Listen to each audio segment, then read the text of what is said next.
Punjab university में centre for South Asian studies और Ambedkar society for South Asia के ज़ेरे एहतमाम डॉक्टर BR अम्बेडकर के हवाले से इंटरनेशनल कॉन्फ्रेंस का इनेकाद किया गया, जिसमें governor Punjab Chaudhry Mohammad Sarwar, vice chancellor professor doctor Niaz Ahmed, pro vice chancellor doctor Saleem Mazhar, पार्लिमानी secretary for religious affairs Aftab Jahangir, director centre for South Asian studies professor doctor Ambreen Javed, national university of Singapore professor doctor Vinod Kumar, author professor doctor Suraj Prakash from India, grandson of BR Ambedkar doctor Raj Ratna Ashok Ambedkar, professor doctor Namdev from India, miss Vandana Solanki from India, miss राष्ट्री सोलांकी और professor doctor Amanullah ने शिरकत की। शुरुआने conference में doctor BR Ambedkar की काविशों को सराहा, खासतौर पर दिल्लत कम्युनिटी के हकूक के लिए की गई कोशिशों पर रोशनी डाली। बात यह है कि अम्बेडकर पे एक सोसाइटी में चिढ़ है और एक सोसाइटी में उसको वेलकम कर रहे हैं और काफी हो रहा है जिसने संविधान लिखा है, जिसमें देश चल रहा है, आपका पूरा समाज टिका हुआ है, उसको उसके प्रति आपको नफरत है, घोर नफरत है, क्योंकि वो अछूत था, वो अनटचेबल था। और ये सच आप देखेंगे लगभग समाज के अंदर ये मौजूद है आज भी। बाबा साहब समाज के सामने गए, इसलिए मैं अम्बेडकरवाद आप लोगों को समझाना चाहता हूं। अम्बेडकरवाद ये किसी कास्ट के लिए नहीं है। बाबा साहब का काम एक पर्टिकुलर कास्ट के लिए नहीं, रिलीजन के लिए नहीं, ना तो किसी नेशन के लिए है। बाबा साहब का काम पूरे ह्यूमैनिटी के लिए है, पूरे इंसानियत के लिए है। इसलिए अम्बेडकरवाद क्या है मैं आपको बताना चाहता हूं। नंगे को देखकर नंगा हो जाना ये गांधीवाद है। नंगे को देखकर नंगा हो जाना ये गांधीवाद है, लेकिन नंगे को देखकर उसको सूट बूट टाई कोट में लाना ये अम्बेडकरवाद है। मैं खड़ी हूँ, आपके सामने बात कर रही हूँ, उसमें मुस्लिम्स का भी हाथ है। शेख फातिमा थी वहां पे, जिन्होंने उनको शेल्टर दिया, उसकी वजह से वो गर्ल्स को पढ़ा पाई। That's why the women empowerment का। और उसके बाद जैसे 1890 में ज्योतिबा फुले की डेथ हुई और 1891 में बर्थ हुआ डॉक्टर बाबा साहब अम्बेडकर का। और वही चीज शेख फातिमा ने उनको शेल्टर दिया, वो उस चीज में आगे बढ़ पाई वुमेन एम्पावरमेंट में। इसलिए बाबा साहब ने उन सब चीजों से उन्होंने उनको गुरु माना, उनके विचारों से वो इंस्पायर हुए। That's why right now I am here standing.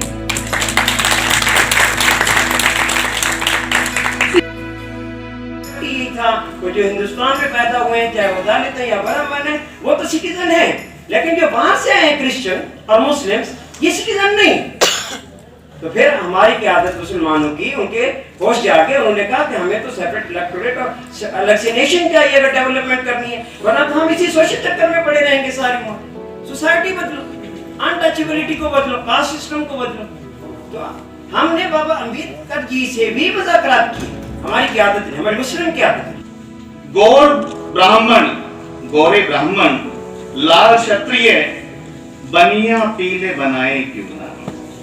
गोरे ब्राह्मण बना देते, लाल क्षत्रिय बना देते, बनियों को पीला बना देते, क्यों नहीं बनाया। शूद्र बनाते काले वर्ण के, जो दलित है, जो अनटचेबल्स हैं, जो शूद्र हैं, शूद्र बनाते काले वर्ण के, पीछे को पैर लगाए क्यों ना। पता लग जाता, पीछे पैर कर देते, काला रंग कर देते, पता लग जाता दलित आ रहा है। मीटिंग होनी चाहिए।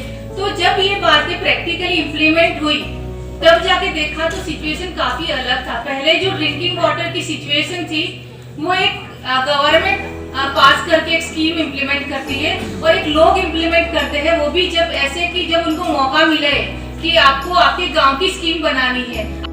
They are not ethnic minorities, they are not linguistic minorities, they are not cultural minorities, but they are social minorities.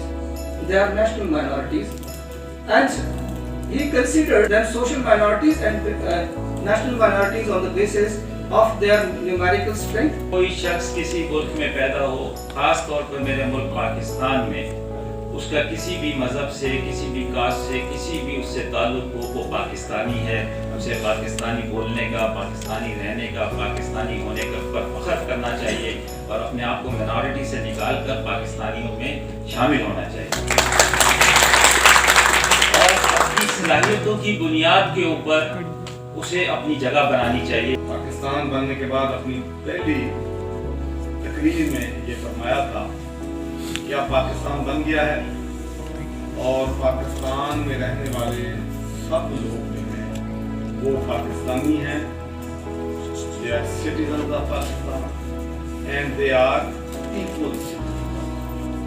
So I want to assure you that our government's top priority is to treat our minority with respect and with equality. Conference के बाद शुरुकानेदी educationist TV से बात करते हुए कहा, अम्बेडकर को लेकर जो ये लाहौर कॉन्फ्रेंस हुई है, मुझे लगता है कि ये पूरी दुनिया में एक मिसाल कायम करेगी।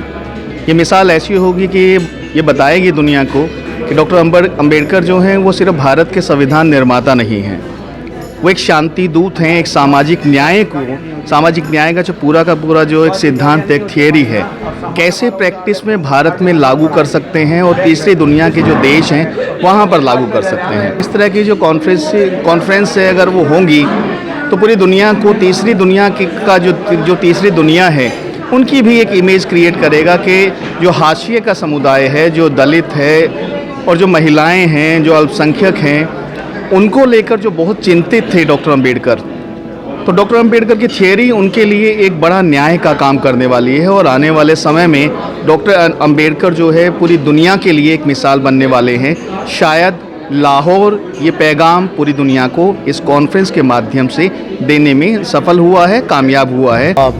आज जो ये डॉक्टर अम्बेडकर पर जो ये इंटरनेशनल कॉन्फ्रेंस हुआ है, ये अपने आप में बिल्कुल अलग है और अम्बेडकर के थॉट को, उनके फ़िलासफ़ी को स्प्रेड करने के लिए ये बहुत ही ज़रूरी इवेंट था और ऐसा होना चाहिए। चूँकि अम्बेडकर को सिर्फ हम समझते हैं कि वो भारत के संविधान के लेखक हैं, लेकिन वो उससे बड़े एक सोशल इंजीनियर थे।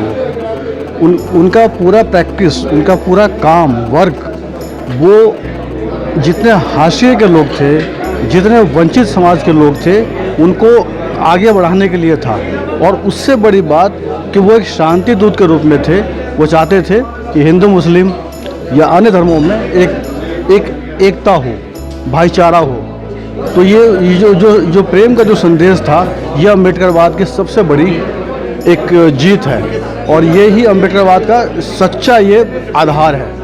और उसको लेकर ये आयोजन करना लाहौर में ये बहुत ही बड़ी बात है और इसका संदेश दुनिया में बहुत अच्छा जाएगा। ये south Asian doctor Ambedkar society for South Asia की तरफ से ये इवेंट ऑर्गेनाइज की थी।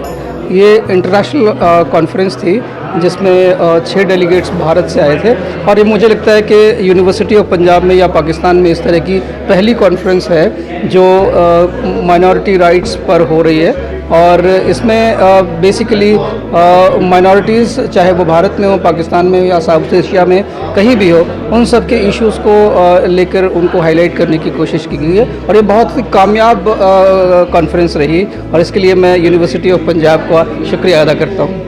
Thank you so much. उनको ये बताऊं कि 70 साल हो गए हैं कॉन्स्टिट्यूशन बाबा साहब ने भारत को दिया और उन 70 सालों में हम जो डाउन ट्रॉडन एक समय में कहलाते थे, अनटचेबल्स हुआ करते थे, हम लोगों को छूने तक की मनाही हुआ करती थी, लेकिन बाबा साहब के कॉन्स्टिट्यूशन की वजह से, संविधान की वजह से जो कौम पानी पीने की भी हकदार नहीं थी, आज वो और बैलगाड़ियों में भी बैठने की हकदार नहीं थी, आज वो पायलट बनती है और हवाई जहाज़ उड़ाने के काम करती है। तो ये बाबा साहब के कॉन्स्टिट्यूशन की वजह से है। लेकिन अभी जो हम हालात देख रहे हैं, इंडिया में जो हालात हो रहे हैं, बाबा साहब ने जो कॉन्स्टिट्यूशन दिया था, अब ऐसी ताकतें वहाँ पर रूल कर रही है जो बाबा साहब के संविधान पर काम करना नहीं चाहती और वो नहीं चाहती कि बाबा साहब का संविधान, कॉन्स्टिट्यूशन इंडिया में रहे। वो अपने फिर से मनुस्मृति जो एक रिलीजियस उनका ग्रंथ हुआ करता था, उस ग्रंथ को फिर से वो लागू करने की कोशिश कर रहे हैं। शेड्यूल कास्ट के लोगों को पीटा जा रहा है, माइनॉरिटीज़ के लोगों को पीटा जा रहा है, सिखों को पीटा जा रहा है, मुसलमानों को पीटा जा रहा है। It's going to be a very fabulous event. यहाँ के बच्चों के डिसिप्लिन और पेशेंस की मैं काबिल तारीफ़ हूँ कि बहुत डिसिप्लिन और वेल नोन बच्चे हैं। और एक चीज़ यहाँ के वाइस चांसलर और इन यहाँ के आपके जितने लोगों से मैं मिली, तो आप आपका देश का जैसा नाम है पाकिस्तान, वैसे ही आप सब पाक साफ है, वो पता चलता है। और आपके ही मुस्लिम लीग की वजह से, शेख फातिमा की वजह से हमारे जैसी जो विमेंस हैं इंडिया में, उन लोगों को राइट मिला स्टैंड बाय होने का। और आप लोगों की मदद से right now I am here in Pakistan और हमको इतना फ्रीडम मिल रहा है। So I really respect you Islamism और all your people. So thank you so much for us to give the so many precious monuments in India. Taj Mahal, Lal Qila, मकबरा, ये सब आप लोगों की देन है। So I really respect you और I really want to learn so many things from you. Thank you so much.